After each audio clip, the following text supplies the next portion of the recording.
So here's how I do these paintings. So supplies, you need your project, you need water, you need a paintbrush, and then you need paint. For your paint, you just need white, black, blue, yellow, and red. Then you'll want your reference photo to look at values and a paper towel to wipe off your paint. So reminder that you only use those primary colors because you can make every color from there. And then your blacks make your shades, whites make your tints. So let's get started. But you're gonna wanna make sure that you're starting with that background piece. It's a lot easier to build your way forward if you're doing that. So you start by carefully peeling off the plastic if you've already started to store your paint. Biggest thing is make sure that you're storing this in a safe way, paint side up, so then that way you can reuse that plastic day after day. That's what preserves your paint, so you don't have it drying out every single day. So sometimes you'll find that your paint is actually getting a little bit thick after a couple days, and if that happens and it's difficult to work with, add a little bit of water, you mix it into the paint, have it on your paintbrush. You'll kind of find out what works out best for you. So even though my colors are not, it doesn't have a blue background, I kind of decided that I'm just gonna simplify my background. It makes it, I think, a little bit more interesting, puts the focus on the animal, but then I don't have to sit and focus on all the details that are in the background. So something you can consider.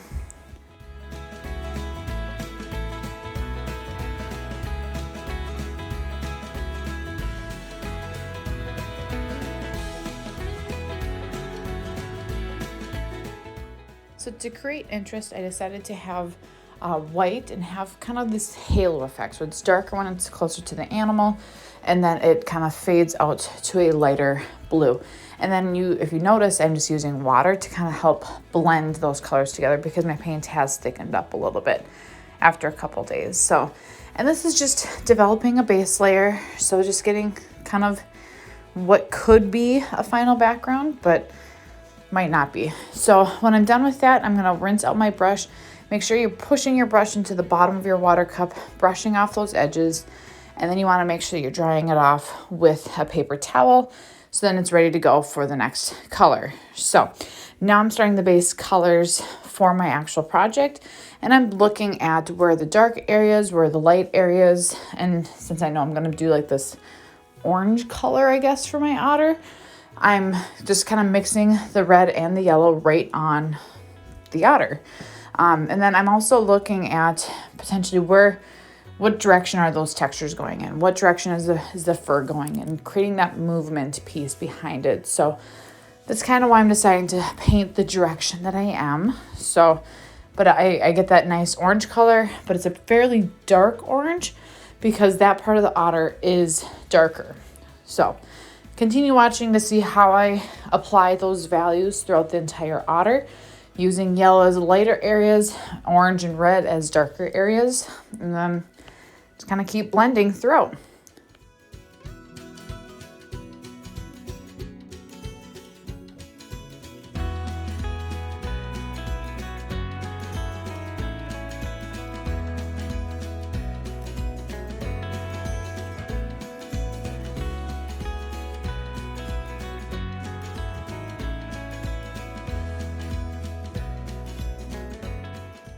So you can see how these values kind of create a little bit of that interest.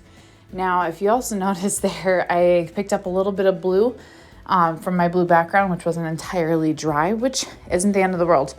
Sometimes if you pick up a lot, it can really throw off your color. So I just kind of avoided that area just because I'm gonna let it dry and I'll just paint over it. So that's probably most often the best course of action. But if you notice too, I'm painting those reds in those dark areas. When I'm looking at my photo, I'm just focusing on that. So I'm not looking for realism yet. I'm not even looking for anything crazy. Just looking to kind of lay the foundation on those values, dark areas versus light areas.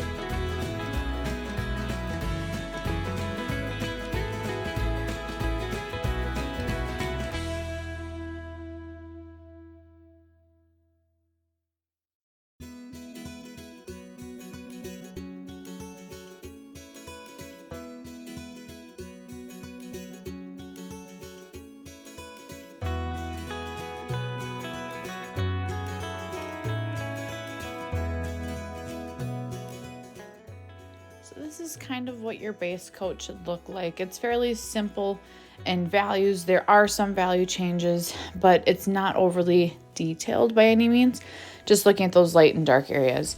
And at that point, you're going to want to make sure you just let it dry and clean up. So when you clean up, you always use a wet paper towel, maybe squeeze some water on it, and then just kind of rub the paint off of the table. And that's really all that it should take if you are cleaning this up every day. And sometimes you need to let the water soak a little bit more, but that should be all that you need. Then you just dry up the water. Sometimes that doesn't get it all, and you just need to repeat that process until that the table is clean.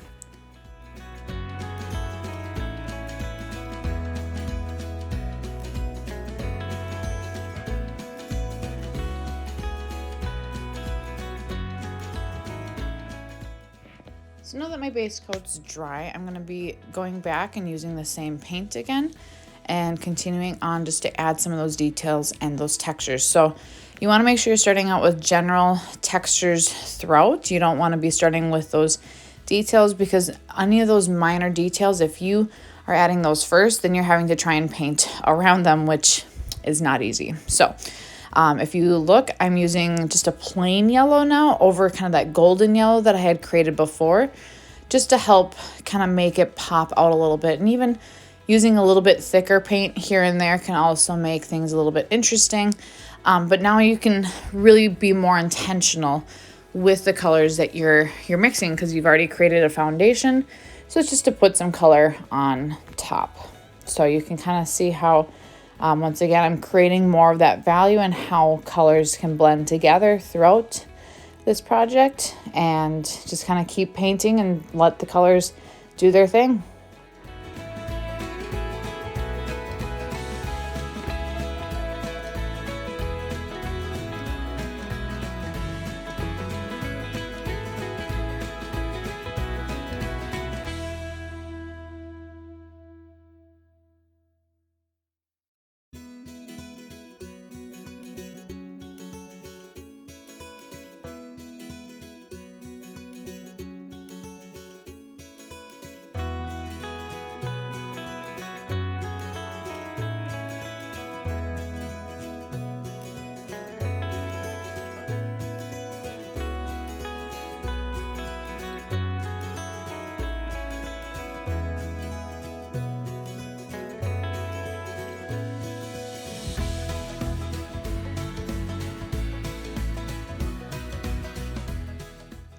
Throughout this stage, you really want to make sure that you're paying attention to any potential textures or directional things that might help add to your project. So I'm paying attention to the fur lines and painting according to those fur lines, so that it kind of creates a little bit more vibrancy for that animal.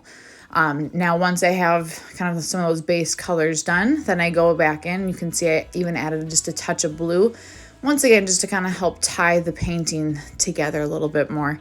But the more values you're using, light areas, dark areas, the more interesting that your project's going to end up being. And then once you have all the general stuff in, then go back in, spend more time on some of those more subtle details, and kind of really get into it a little bit more.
So now you can see the most subtle of my details. I actually watered down a white to create these whiskers, but I'm not spending a ton of time on them. I'm just going over it super quickly, trying to make them subtle, but also it does kind of help bring that last element to my otter. So when you're done, make sure you're double checking those values, make sure that everything looks good in proportion, and you're good to go.